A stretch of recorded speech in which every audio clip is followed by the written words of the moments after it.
কেন, এর গুরুত্ব কি। তো যে কোনো কিছুর গুরুত্ব অনুধাবন করার জন্য আমাদের এর সঠিক ইতিহাসটা জানা জরুরি। যেমন জুলাই অভ্যুত্থানে যদি আমরা দেখি যে জুলাই অভ্যুত্থানের জাস্ট কয়েক মাসের মধ্যে আমরা বিভিন্ন প্রকার প্রোপাগান্ডার শিকার হয়েছি, আমাদের ইতিহাস বিকৃত করা হচ্ছে। সুতরাং আমরা যদি আমাদের নিজস্ব ইতিহাস না জানি, দেখা যাবে যে এই যে ওয়ার্ল্ড হিজাব ডে এটা আস্তে আস্তে হারিয়ে যাবে। এবং হারিয়ে যাবে বলতে কি, যে আমাদের বাংলাদেশে এখন পর্যন্ত এই ওয়ার্ল্ড হিজাব ডে বা হিজাব ডে ফেব্রুয়ারি 2 তারিখ এটা এখনো পপুলার না। বিগত 4 বছর ধরে আমাদের Dhaka university Islamic studies department তারা এককভাবে কিছু কিছু ইভেন্ট করেছে, কিছু কিছু প্রোগ্রাম করেছে ওয়ার্ল্ড হিজাব ডে কে পপুলার করার জন্য বাংলাদেশে। তবে সার্বিকভাবে বা ওয়াইড রেঞ্জে এটা এখনো পপুলার না। তো হিজাব ডের গুরুত্ব কি আপনারা সবাই জানেন, যে এটা আমি ওয়েস্টার্ন পার্সপেক্টিভ থেকে বলছি না, বাংলাদেশের কথা যদি চিন্তা করি যে ফ্যাসিস্ট আমলে আমরা যারা হিজাব নিকাব করেছি, বা শুধু হিজাব নিকাব না, মুসলিম আইডেন্টিটি হোল্ড করে এমন যে কোনো ব্যক্তি কোনো না কোনোভাবে বৈষম্য শিকার হয়েছে। সেটা ভাইদের ক্ষেত্রে যদি আমি বলি যে দাড়ি, টুপি বা চাকরির উপর প্যান্ট, মানে যেটা একটা মুসলিম নর্মালি করবে, এটা যেটা আমাদের কালচার থাকবে, একটা মুসলিম কালচার, সেখানে আমরা বিভিন্ন ধরনের বৈষম্য দেখেছি। তো এই বৈষম্যের অ্যাগেন্স্টে আজকে আমাদের ওয়ার্ল্ড হিজাব ডে। তো প্রথমত আসলে ওয়ার্ল্ড হিজাব ডে কার দ্বারা শুরু হয়েছিল, আমি খুব প্রাউডলি বলতে চাই যে বাংলাদেশি বংশোদ্ভূত বা বাংলাদেশি অরিজিনেটেড একজন বোন, যার নাম নাজমা খান, যিনি আমেরিকান সিটিজেন। তো সেই আমেরিকান সিটিজেন বোন প্রথম 2013 সালে ফেব্রুয়ারি 2 তারিখ ওয়ার্ল্ড হিজাব ডে নামে একটি ডে উপস্থাপন করে, যেখানে বৈষম্যের অ্যাগেন্স্টে হিজাব নিকাবীদের সাথে বা মুসলিম আইডেন্টিটি হোল্ড করে এই ধরনের কোনো মানুষের সাথে যে ধরনের বৈষম্য হয় তার বিরুদ্ধে তাদের একটি ভয়েস ছিল। তো তাদের যে কথা ছিল যে আমাদের ওয়ার অ্যান্ড টেররের পরে ওয়েস্টে মুসলিম নাম শুনলে সে টেররিস্ট, বা বিভিন্ন ধরনের হ্যারাসমেন্ট, বুলিং এসব তো রয়েছে। তার বিরুদ্ধে সে 2013 সালে প্রথমত এই ডেটি উপস্থাপন করে। পরবর্তীতে 2017 সালে নিউ ইয়র্ক স্টেট প্রথমবারের মতো ওয়ার্ল্ড হিজাব ডে এই ডেটিকে রিকগনাইজ করে বা স্বীকৃতি জানান দেয়। এরপর থেকে আর আমাদেরকে ফিরে তাকাতে হয়নি। ওয়ার্ল্ডের 140টি কান্ট্রিতে এখন পর্যন্ত খুব সগর্বের সাথে ওয়ার্ল্ড হিজাব ডে পালিত হয়ে আসছে, যেখানে শুধুমাত্র হিজাব নিকাবী বোনরা না, অন্যান্য ধর্মাবলম্বী বোনেরাও আমাদের সাথে সংহতি জানাতে ওই দিন আমাদের সাথে যোগ দিচ্ছে। মানে আমাদের দেশে না, অন্যান্য কান্ট্রি থেকে হচ্ছে, স্পেশালি ওয়েস্টে।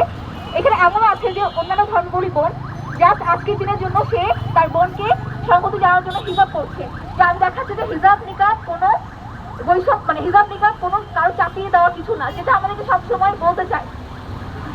হিজাব নিকাব মানে হচ্ছে একটি দাসত্বের প্রতীক। বাট ওয়ার্ল্ড হিজাব ডে এর মাধ্যমে আমরা পৃথিবীকে জানান দিতে চাই যে না, আমরা আমাদের ফেইথ অনুযায়ী আমরা হিজাব নিকাব করি, এটা আমাদের এজেন্সি, তোমার কোনো রাইট নাই আমাকে আমার এজেন্সি ঠিক করে দেওয়ার। তো এর পরবর্তী থেকে হচ্ছে 140টি কান্ট্রিতে উদযাপন হয়ে আসছে। বাংলাদেশেও গত 4 বছর যাবত ইসলামিক স্টাডিজ করছে, এবং এই প্রথমবারের মতো protest against the Korea in due প্ল্যাটফর্মের সহযোগিতায় আমরা বোনেরা এবং আমাদের ভাইরা আমাদেরকে যথেষ্ট সাহায্য করেছে, আমরা একটি হিজাব র্যালি পালন করলাম।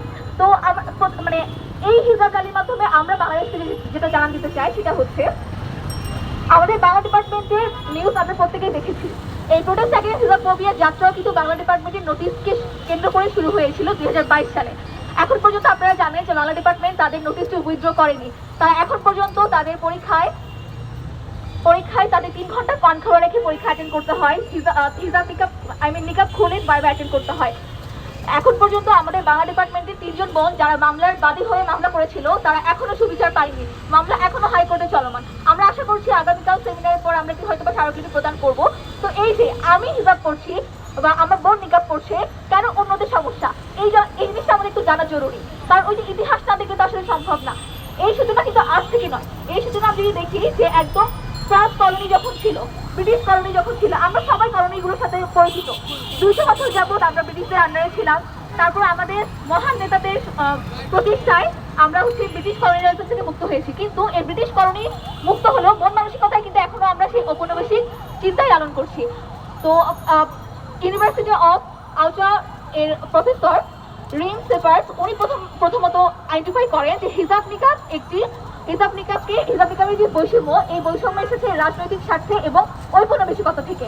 এর পরবর্তীতে আমরা তালাল আসাদ সহ সাবা মাহমুদকে দেখেছি যে তারা কিভাবে দেখিয়েছে ঔপনিবেশিকতায় আধুনিকতা কিভাবে একসঙ্গে মিশে আছে।